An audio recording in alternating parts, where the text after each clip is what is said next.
All right, welcome back to the Crypto ZX channel, to the Pepe family. Appreciate each and every one of you guys.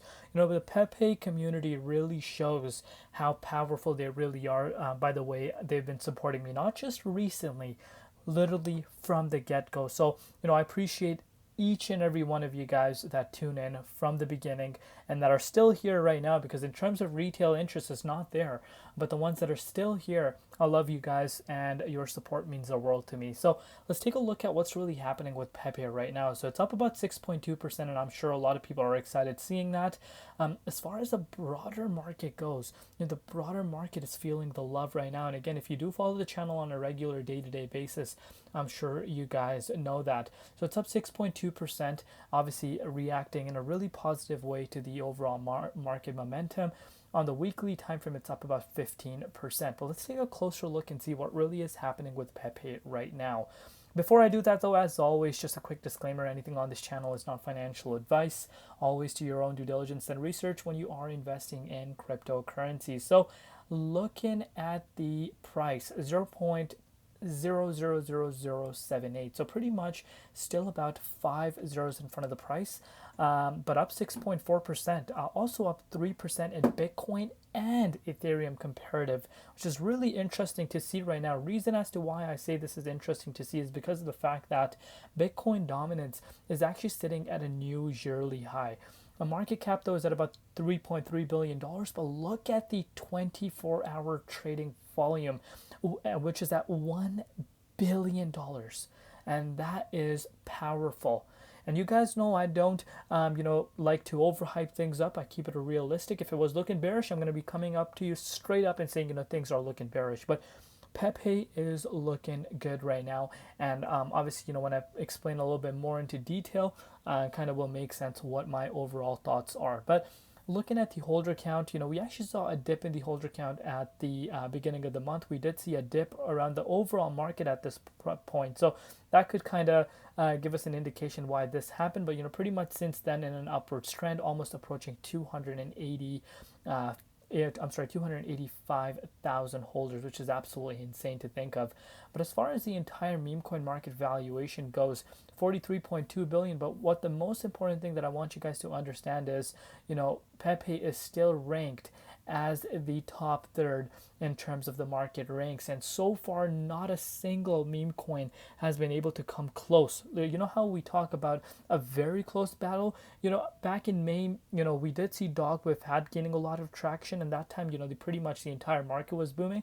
But in terms of a very close battle, we haven't seen that, and that shows you that Pepe is seen as the meme coin of the cycle, which can change still. As you guys know, things in this market move very, very fast, and if you've been following the channel from the beginning, as I said, I keep it 100% unbiased. If you watch my updates from the beginning, I used to criticize a specific thing about Pepe's team specifically, not the community. The community's been doing, and honestly, every community does their part. It comes down to the team, right? If they're delivering or not. But with meme coins, these teams could just be, just completely, people that are just trying to take advantage, and that happens on a day-to-day basis in the space. But Pepe has changed the narrative of the meme coin cycle this year. Reason as to why I say this, I've told you guys before. There's countless of different frog coins, and again, that narrative exists due to Pepe, and of course, we saw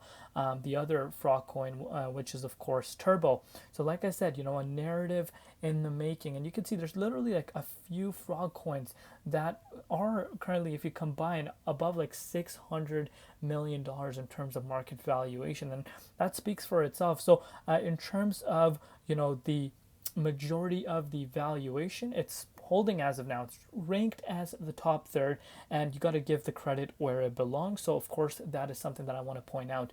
But as far as dominance goes, you guys can see this for yourself. Dominance broke towards a new yearly high. Should not be coming as a surprise to any one of you at this point. This is something yo boy Crypto ZX has been talking about on a day-to-day basis. BTC, on the other hand, let's give it a refresh live to see what's happening. So Bitcoin is pretty much sitting at the key support level, and we know the significant amount about this key support level.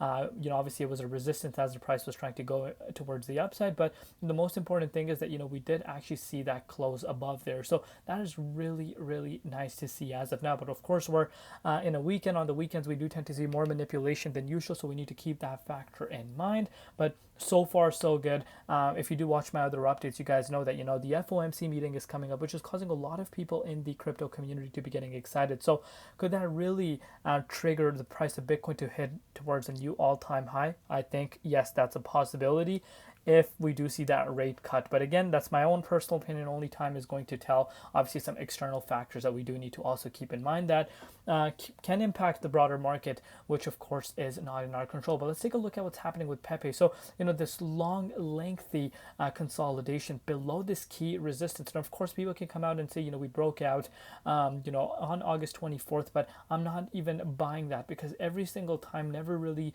saw that close above there. And what I mean by, close above the key resistance is actually starting to trade sideways for a while, not just like, boom, wick, all the way down. And of course, obviously we can say that the entire market also tumbled towards the downside.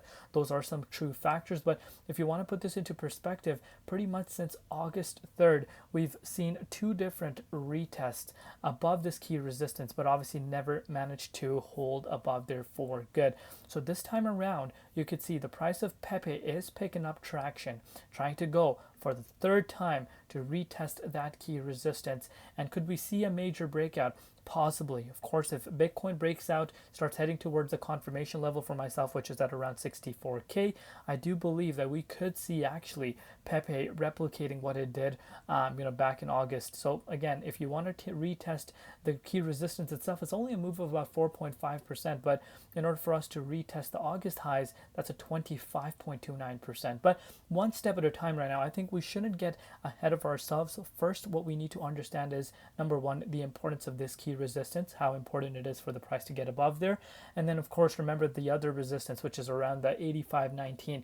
If that is able to break, I think, that could be, an indication that the price of Pepe is trying to break towards the upside. And of course, everyone wants to see all-time highs, but guys, we need to take it one step at a time. And speaking about all-time highs, that is a move of about 119%. And I believe, Pepe will reclaim its all-time high. And again, that's my own personal opinion. The reason as to why I think that is because I'm projecting Q4 to be bullish. Of course, leading to the election, I think we might see the market starting to see a little bit of a choppy levels due to obviously, a 50-50 chance as to who wins. And if obviously the one that has been advocating crypto publicly, if they were to win, I think that could have a positive impact on the broader market. But, I'm expecting Q4 to be good. Obviously, only time is going to tell. Let me know down below what you guys think. But in terms of replicating Shiba Inu's, 2021 levels and, the way Shiba Inu moved, it's actually replicating that as of now. Let me know down below what you guys think. If you agree with it, if you disagree, let me know. Of course, love you all. See you tomorrow in Crypto ZX, and peace out.